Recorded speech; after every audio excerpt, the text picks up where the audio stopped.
For my observation, I went to Jinta Middle School, Mango Elementary School. Jinta was in what looked like to be a nice and developing neighborhood, but both middle school and elementary school looking fairly new. However, after talking to the teachers, I realized that this was not the case. And on my last day there, I observed in the girls' bathroom writing on one of the doors that said Jinta Middle School needs to burn down now. That was a wake-up call because my first thoughts of the school were nothing like the truth. The school was bare and the classrooms looked empty. Mango, however, was completely different. I was told it was in a nice area with low crime rate. The school looked friendly. The school looked older, but the teachers there had kids' work up on the wall, which made it feel more kid-friendly. The teachers at both schools definitely had the kids' interests and feelings at heart. However, one wanted to be more of a friend to the students, while the other tried to make schoolwork more of a game and more fun by adding songs and acting. At Mango, the teacher took time out of her day to talk to me and said, "Kids are the future generation. We need to make sure they have all the skills ready and in place to take over our world when the time comes."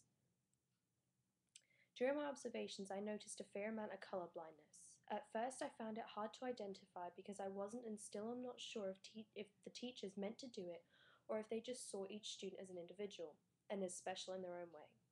At Mango, I was under the impression that the students left all of their troubles and worries behind and just enjoyed being at school, where it was fun. And at Jinta, I got the same feeling. The passage in the book actually goes into detail about colorblindness, and after I did my first observation, I had to go back and reread the section to make sure that what I was viewing was actually a form of this.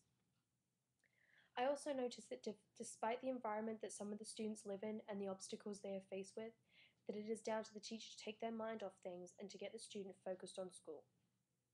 I felt that the text and the activities didn't really have anything to do with culture. The characters appeared to be white, but the kids didn't seem to mind. They were more interested in the story. All the teachers I observed allowed the students to contribute whenever necessary, providing that they stayed on topic. Besides the color of the students' skin and what a few of the teachers had told me about a select amount of students, I would never have known anything about them. None of them brought any of their home life or any issues that they appeared to be struggling with to school.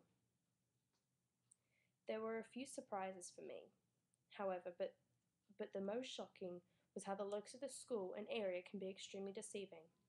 This made me question as to what more I can do to help with diversity and how to change people's stereotypes of places, students, and everything else.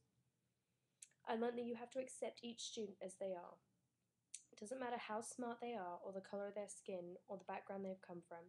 Each child is special, and each student needs help and support to become a better person. If there are more teachers in the world who are willing to help children and truly help children advance in their education, then future generations shouldn't have an issue.